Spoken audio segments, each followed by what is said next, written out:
जय हिंद साथियों। आशा करता हूँ आप सभी अच्छे होंगे, बहुत ही मस्त और ज़बरदस्त होंगे। दोस्तों आज हम बात करेंगे योगा दिवस। आशा करता हूँ कि आप सभी साथियों ने मिलकर, दोस्तों भाइयों माता पिता सभी ने मिलकर योगा दिवस को बहुत ही अच्छी तरीके से सेलिब्रेट किए होंगे। तो दोस्तों आज हम बात करेंगे एडिटोरिया वेलम 6 वेलम 1 की, एडिटोरिया वेलम 1 की प्रैक्टिस सेट नंबर 6 की, उसको हम करने जा रहे हैं। तो इससे पहले हम बात कर लेते हैं दोस्तों आज की मोटिवेशन लाइन की। जब ज़रूरत बदलती है, जब ज़रूरतें बदलती है तो लोगों के बोलने का अंदाज भी बदल जाता है। सही बात है, आजकल की देखते ही हैं आप लोग, समाज में रहते हैं कि जैसे जैसे आदमी की ज़रूरत बदलते जाते हैं वैसे ही आदमी को बोलने का अंदाज भी बदलते जाता है। तो चलिए उस सबको छोड़िए और अपने लाइफ की ओर देखिए और लाइफ पे ध्यान दीजिए। हमको क्या करना है, कौन क्या कर रहे हैं उसको और ध्यान मत दीजिए, वो फालतू की चीज़ें हैं जो फालतू आदमी को बकवास की चीज़ें हैं। तो चलिए अपनी क्लास को सबसे पहले स्टार्ट करते हैं। दोस्तों आज हम बात करते हैं फर्स्ट क्वेश्चन की। हाल ही में ऑस्ट्रेलिया के नए प्रधानमंत्री के रूप में किसे चुना गया? तो ऑस्ट्रेलिया के नए प्रधानमंत्री की बात करें तो एंथनी अल्बनीज को चुना गया है। तो ऑस्ट्रेलिया देश की बात करें तो विश्व में सबसे छोटा महाद्वीप ऑस्ट्रेलिया है। अब बात करते हैं हाल ही में ईज ऑफ डूइंग बिजनेस नामक रिपोर्ट को जारी नहीं किए जाने का फैसला किया गया है। यह रिपोर्ट कौन सी संस्था द्वारा जारी किया गया जाता है? तो यह विश्व बैंक के द्वारा जारी किया जाता था जो अब बंद कर दिया गया। याद रखिएगा, एग्जाम के दृष्टिकोण से बहुत ही महत्वपूर्ण हो जाते हैं। अब बात करते हैं निम्न में से किसे प्रारक्षित मुद्रा या आधार मुद्रा कहा जाता है? किसे प्रारक्षित मुद्रा या आधार मुद्रा कहा जाता है? M0 को प्रारक्षित मुद्रा या आधार मुद्रा कहा जाता है। बात करते हैं मध्याह्न भोजन योजना की शुरुआत किस वर्ष की गई थी? यह 1995 में किया गया था। सर्वप्रथम तमिलनाडु में किया गया था। याद रखिएगा, सर्वप्रथम तमिलनाडु में किया गया था। हाल ही में तमिलनाडु में जो है मध्याह्न भोजना के साथ साथ नाश्ता भी शुरू करने का प्रबंध किया गया। याद रखिएगा, ये करंट का क्वेश्चन हो जाते हैं। अब बात करते हैं आज़ादी का अमृत महोत्सव अधिकृत रूप से कब प्रारंभ किया गया? तो अधिकृत रूप से हम बात करते हैं यह कब प्रारंभ किया गया था? यह 12 मार्च 2021 को प्रारंभ किया गया था। कब? 12 मार्च 2021 को। बात करते हैं विश्व बैंक ने भारत की अर्थव्यवस्था को 2022 में कितने प्रतिशत दर बढ़ने का अनुमान लगाया है? तो कितने प्रतिशत दर बढ़ने का अनुमान लगाया है? बात करते हैं 7.5% यानी 7.5% बढ़ने का अनुमान लगाया है। अब बात करते हैं निम्न में से कौन सी महिला खिलाड़ी टेस्ट मैच में दोनों पारियों में अर्धशतक बनाने वाली भारतीय एवं दुनिया की चौथी बल्लेबाज बन गई? अर्धशतक बनाने वाली दोनों पारियों में भारत के प्रथम और दुनिया की चौथी महिला की हम बात करते हैं शेफाली वर्मा बन गई है। बात करते हैं हाल ही में किस अफ्रीकी देश ने 1098 कैरेट के दुनिया के तीसरे सबसे बड़े डायमंड की खोज की गई? दुनिया की तीसरे सबसे बड़े डायमंड की खोज की बात करें बोत्सवाना के द्वारा किया गया, हाल ही में किया गया। ये करंट का क्वेश्चन है।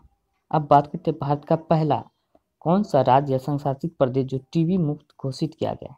तो टीबी मुक्त घोषित किया गया लक्षद्वीप को घोषित किया गया। गोवा की हम बात करें तो हर घर जल पहुंचाने वाला पहला राज्य गोवा बना है और जनसंख्या की दृष्टि से सबसे छोटा राज्य सिक्किम है।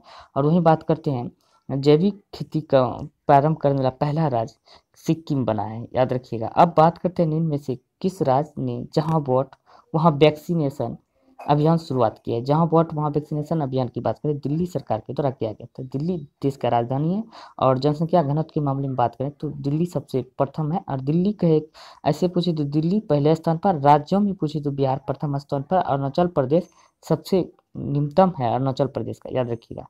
अब बात करते हैं भारत सरकार ने किस समिति की सिफारिश पर लोकसभा और राज्यसभा टीवी चैनल का विलय कर दिया है? लोकसभा राज्यसभा टीवी चैनल का विलय करके अब सांसद टीवी बना दिया गया है। क्या? सांसद टीवी का रूप दे दिया गया। तो किसके सिफारिश पर? तो बात करते हैं सूर्य प्रकाश समिति के सिफारिश पर। याद रखिएगा। अब बात करते हैं विश्व शरणार्थी दिवस निम्न में से किस दिन मनाया जाता है? विश्व शरणार्थी दिवस की हम बात करें तो 20 जनवरी को विश्व शरणार्थी दिवस मनाया जाता है। और 10 जनवरी की बात करते हैं तो यह हिंदी दिवस विश्व हिंदी दिवस के रूप में मनाया जाता है। याद रखिएगा। अब बात करते हैं इनमें से किस अंतर्राष्ट्रीय बॉक्सर एवं 1998 एशियाई खेलों में स्वर्ण पदक विजेता का निधन हो गया है? तो हाल ही में स्वर्ण पदक विजेता और बॉक्सर जीत रहे थे, किसका निधन हो गया? तो डिक्को सिंह का निधन हो गया। याद रखिएगा। अब बात करते हैं भारत और बांग्लादेश के मध्य स्थित मैत्री सेतु का निर्माण किस नदी पर किया गया है? तो किस नदी पर किया गया? तो फैनी नदी पर किया गया है। तो और बांग्लादेश के बीच की बात करें तो युद्धाभ्यास कौन से होते हैं, यह कमेंट करके बताना है। तो आपको कमेंट कर कर जरूर बताएं भारत और बांग्लादेश के बीच कौन सा युद्धाभ्यास हुआ है, होता है भारत बांग्लादेश के बीच। अब बात करते हैं किस समूह के पौधे को आमतौर पर शैवाल कहा जाता है। तो शैवाल जो बात करते हैं थैलोफाइटा समूह को शैवाल कहा जाता है। मानव पाचन तंत्र में डैश से पित्त का स्त्राव होता है। तो डैश से पित्त का स्त्राव होता है, यकृत से पित्त का स्त्राव होता है। बात करें उनमें से कौन सा मानवों में पुरुष प्रजनन प्रणाली का हिस्सा नहीं है। तो यह अंडाशय जो है पुरुष प्रजनन प्रणाली का हिस्सा नहीं है, बाकी तीनों का तीनों जो है ये पुरुष प्रजनन प्रणाली का हिस्सा है, ये महिला प्रजनन प्रणाली का हिस्सा है अंडाशय। अब बात करते हैं एक व्यक्ति में तंत्रिका कोशिकाओं डैश तक लंबी हो सकती है। तो कितना तक सेंटीमीटर तक लंबी हो सकती है। बात करते हैं 100 सेंटीमीटर तक लंबी होती है। कितना, 100 सेंटीमीटर तक। अब बात करते हैं निम्नलिखित में से किसे मास्टर ग्रंथि के रूप में जाना जाता है। तो मास्टर ग्रंथि जो बात करते हैं सबसे छोटी ग्रंथि के रूप में भी जानते हैं पीयूष ग्रंथि को। ये मस्तिष्क में स्थित रहता है, कई बार पूछे गए तो यह कहाँ पे स्थित है, मस्तिष्क में।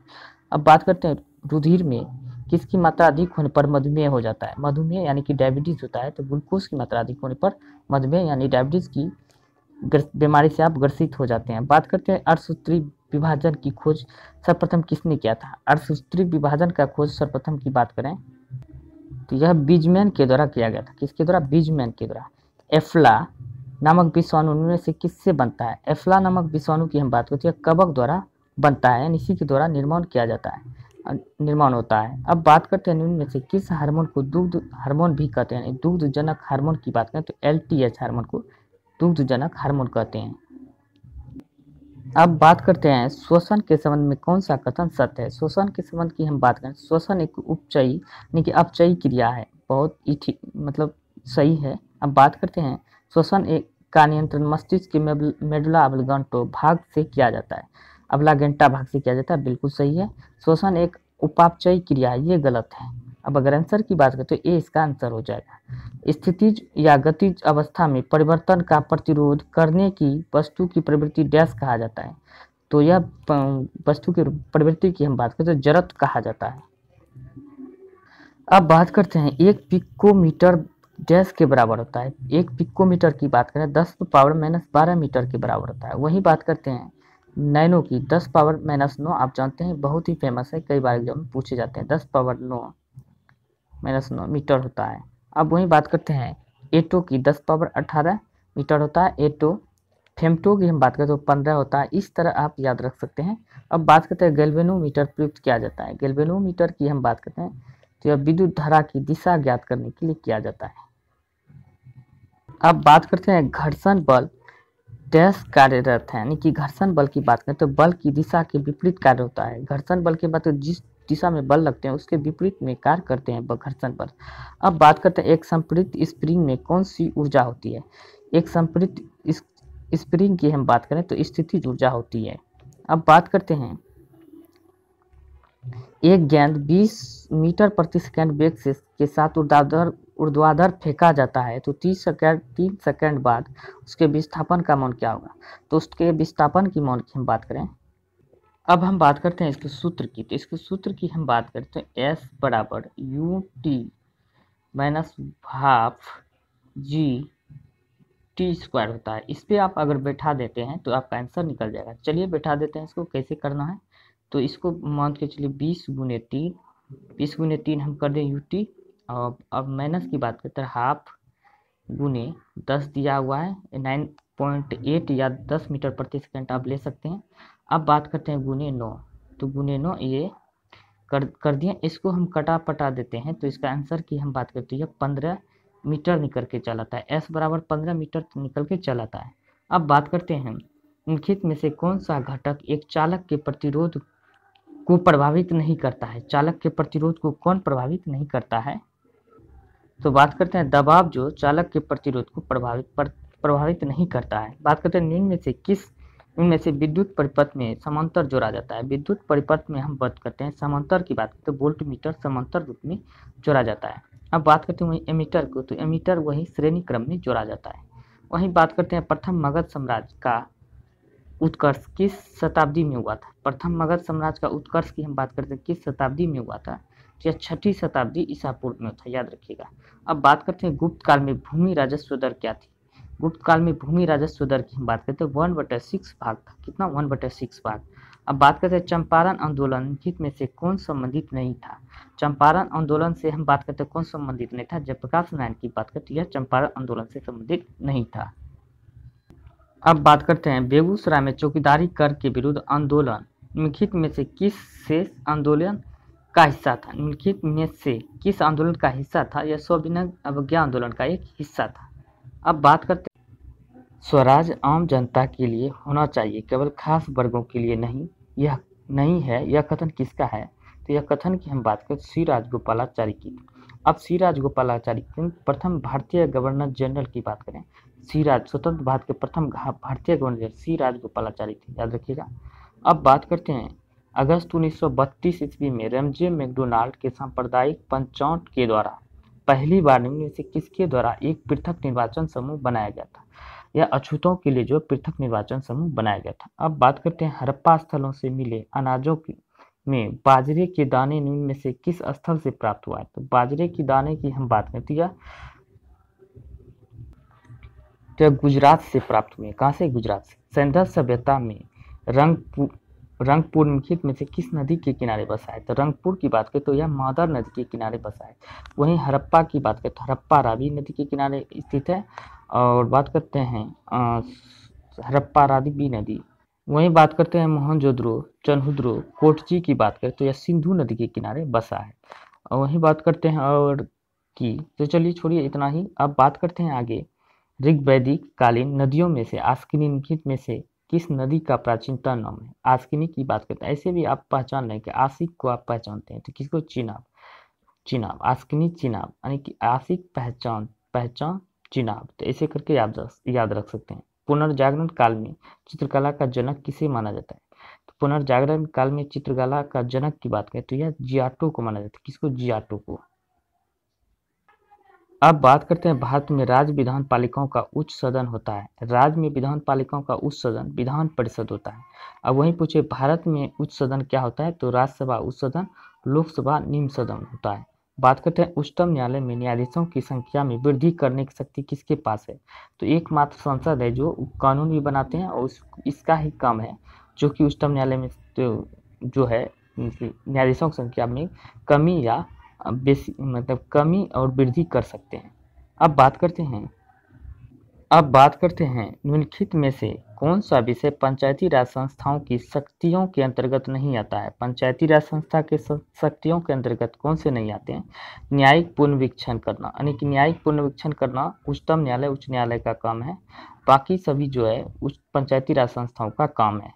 अब बात करते हैं भारतीय राजनीतिक व्यवस्था में कार्यपालिका किसके अधीन रहकर कार्य करता है। कार्यपालिका की हम बात करते हैं विधान पालिका के अधीन रहकर कार्य करते हैं। वहीं बात करते हैं कानूनी विषयों पर राज्य सरकार को कौन परामर्श देता है। तो राज्य सरकार की हम बात करते हैं महाधिवक्ता परामर्श देता है। अब वहीं बात करते हैं अगर पूछें कि भारत लेवल पर महान्यायवादी होता है। कौन महान्यायवादी होता है?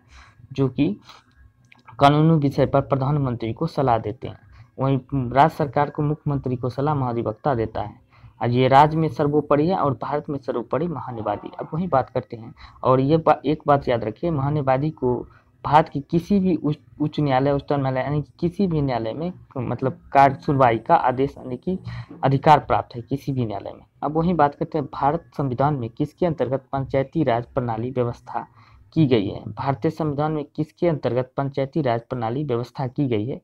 तो राज्य के नीति निर्देशक तत्व के अंतर्गत जो है पंचायती राज व्यवस्था का प्रावधान किया गया है। वही बात करते हैं एक नया राज्य बनाने में संवैधानिक संशोधन के लिए कैसा बहुमत चाहिए। तो ये सिर्फ मामूली सा साधारण बहुमत चाहिए जो नया राज्य बन जाते हैं नया राज्य बनाने के लिए। वही बात करते हैं भारत में ब्लॉक स्तर पर बनी पंचायत समिति केवल क्या है। बनी पंचायत समिति की हम बात करें समन्वय व पर्यवेक्षक पदाधिकारी होता है। कौन समन्वय व पर्यवेक्षक पदाधिकारी होते हैं। अब बात करते हैं निम्नलिखित में से कौन सा अफ्रीका महाद्वीप का सबसे ऊंचा शिखर है। सबसे ऊंचा शिखर की बात करते हैं माउंट किलिमंजारो है अफ्रीका का।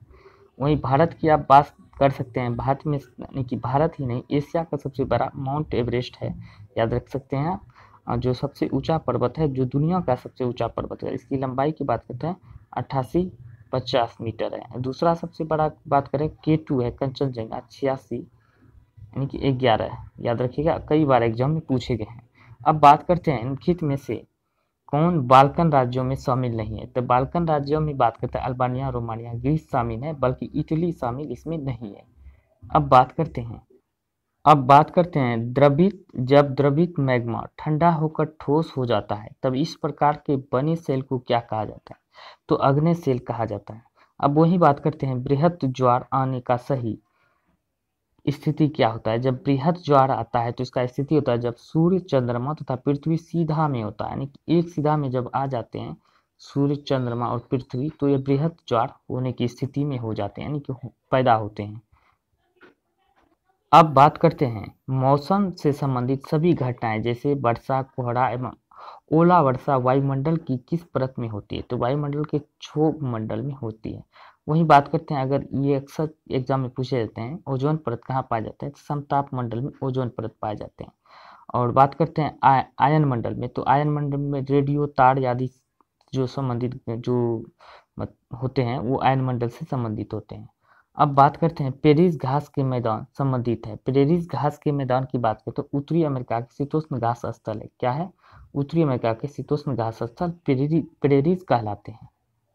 अब बात करते हैं भारत में मृदा का सबसे व्यापक और सर्वाधिक उपजाऊ प्रकार कौन सा है। तो सर्वाधिक व्यापक यानी व्यापक रूप में सर्वाधिक फैली मुद्रा और उपजाऊ की बात करें तो कि यह जलोढ़ मृदा है, यानी कि सबसे ज़्यादा जो है भारत के बृहत्तम क्षेत्र में जलोढ़ पाया जाता है, उपजाऊ भी होते हैं। लेटराइट की हम बात करते हैं, चाय कॉफी की उत्पादन होता है। काली की हम बात करते हैं, कपास के लिए उत्पादन होता है। और दूसरे नंबर पर हम बात करें तो लाल मिट्टी जो है जलोढ़ के बाद दूसरा स्थान, सेकंड स्थान पर लाल मिट्टी ही पाया जाता है। अब बात करते हैं हिमालय पर्वत श्रृंखला की किन दो श्रेणियों के बीच सिंधु नदी अपवाहित होते हैं। तो सिंधु नदी की हम बात करें तो किस दो श्रृंखला से अपवाहित होते हैं। तो यह लद्दाख और जास्कर दो श्रेणियों के बीच से सिंधु नदी प्रवाहित होती है। अब बात करते हैं पीतल किसकी मौजूदगी में निरंतर रहने से वायु में रंगहीन हो जाता है। तो वायु में रंगहीन की बात करें तो हाइड्रोजन सल्फाइड को निरंतर रहने से यह वायु में रंगहीन हो जाते हैं। अब वही बात करते हैं निम्नलिखित में से किसे पिक्रिक अम्ल भी कहा जाता है। तो पिक्रिक अम्ल की बात करें तो ट्राई नाइट्रोफिनॉल को पिक्रिक अम्ल कहा जाता है। कौन सा पिक्रिक अम्ल की बात हो जाते हैं। अब बात करते हैं धूप चश्मों के लेंस में किस कांच का प्रयोग किया जाता है। धूप चश्मों के लेंस में क्रूक्स कांच का प्रयोग किया जाता है। अब बात करते हैं गैसीय तत्वों में सबसे भारी कौन सा होता है। गैसीय तत्वों में भारी की बात करें तो रेडॉन होता है, सबसे रेडॉन होता है। अब आपको यह बताना है कौन सी एकमात्र गैस है जो वायुमंडल अक्रिय गैस में जो वायुमंडल में नहीं पाया जाता है। तो कमेंट कर प्लीज कमेंट करें और बताएं ये कौन सा एकमात्र तत्व है, अक्रिय गैस है जो वायुमंडल में नहीं पाया जाता है। अब बात करते हैं अल्कोहल से ईथर बनाने की विधि में उत्प्रेरक के रूप में निम्न में से किसका प्रयोग किया जाता है। तो इसका किसका प्रयोग किया जाता है, क्यूप्रिक क्लोराइड का प्रयोग किया जाता है। सॉरी दोस्तों, ये क्यूप्रिक क्लोराइड नहीं होगा, ये गलत है। गर्म एल्यूमिना का प्रयोग किया जाता है। किसका? गर्म एल्यूमिना का प्रयोग अल्कोहल से ईथर बनाने की विधि में उत्प्रेरक के रूप में प्रयोग किया जाता है। किसका? गर्म एल्यूमिना का। अब बात करते हैं धुआं निम्नलिखित में से किस प्रकार के विलयन का उदाहरण है। धुआं की हम बात करें तो आप देख सकते हैं तो धुआं जो होता है तो आप महसूस कीजिए गैस होता है। धुआं एक प्रकार की गैस है जिसमें ठोस होता है। गैस में ठोस का मिश्रण जो धुआं होता है, याद रखिएगा। निम्नलिखित में से ऑक्सीकरण तथा कारक दोनों जैसा आचरण करने वाला पदार्थ नहीं है। तो नहीं है की बात करें तो ये नहीं है, HNO3 नहीं है, बाकी के तीनों है। अब बात करते हैं अंतर्राष्ट्रीय दूरसंचार संघ का मुख्यालय कहाँ है। अंतर्राष्ट्रीय दूरसंचार संघ के मुख्यालय की बात करें तो यह जेनेवा में। कहाँ पे? जेनेवा में। वही बात करते हैं संयुक्त राष्ट्र संघ के सचिवालय के महासचिव की नियुक्ति कितने वर्ष के लिए किया जाता है। सचिवालय के महासचिव को नियुक्ति कितने वर्ष के लिए की जाती है। तो 9 वर्ष के लिए किया जाता है। 9 वर्ष नहीं, 5 वर्ष के लिए किया जाता है। ओपेरा हाउस किस देश का राष्ट्रीय स्मारक है। ओपेरा हाउस की बात करें तो ऑस्ट्रेलिया का राष्ट्रीय स्मारक है। विश्व रक्तदान दिवस कब मनाया जाता है? हाल ही में मनाया गया विश्व रक्तदान दिवस 14 जून को मनाया जाता है।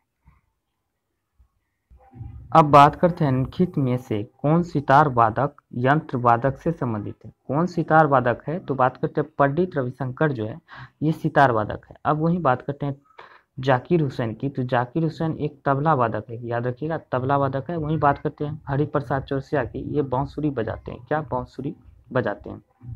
अब वही बात करते हैं अमजद अली खान की, यह एक सरोद वादक है, क्या अमजद अली खान सरोद वादक है। अब वही बात करते हैं किस प्रकार के वन प्रदेश को विश्व का फलोद्यान कहते हैं? तो विश्व का फलोद्यान की बात करते हैं तो यह भूमध्य सागरीय वन जो है विश्व का फलोद्यान कहलाता है। अब बात करते हैं आर्किड एवं ब्रोमीलाइट जैसे परजीवी पौधे किस प्रकार के वन में उगते हैं? तो किस प्रकार के वन में उगते हैं? तो वर्षा वन में अधिकतर उगते हैं इस प्रकार के पौधे। अब बात करते हैं वनस्पति जो मनुष्य की सहायता के बिना अपने आप पैदा होती है और लंबे समय तक बिना किसी मानवीय हस्तक्षेप के उगती है, इस प्रकार के वनस्पति को क्या कहा जाता है? इस प्रकार के वनस्पति की हम बात करें तो अक्षत वनस्पति कहते हैं, क्या अक्षत वनस्पति। वही बात करते हैं सूर सरोवर पक्षी विहार कहाँ स्थित है? सूर सरोवर पक्षी विहार की हम बात करें तो यह स्थित है कहाँ पे? तो यह आगरा में, उत्तर प्रदेश के आगरा में स्थित है। सर्वाधिक रामसर साइट वाली राज्य की बात करें तो सर्वाधिक रामसर साइट वाले राज्य यूपी है, इसमें सर्वाधिक रामसर साइट है। इंदिरा गांधी अभ्यारण्य किस राज्य में स्थित है? इंदिरा गांधी अभ्यारण्य की बात करें तमिलनाडु में स्थित है।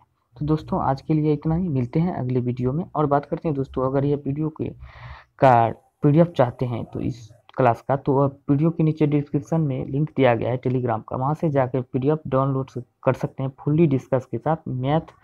मैथ और रीजनिंग का भी डिस्कस में दिया गया है। अगर आप चाहते हैं मैथ और रीजनिंग दोनों का स्पेशल क्लास आए तो वीडियो के नीचे अधिक से अधिक कमेंट करें, और इसके लिए हम प्रयास करेंगे अगली क्लास में कि इसका फुल सॉल्यूशन के साथ वीडियो लाने का। तो आज के लिए इतना ही, बाय बाय, टेक केयर।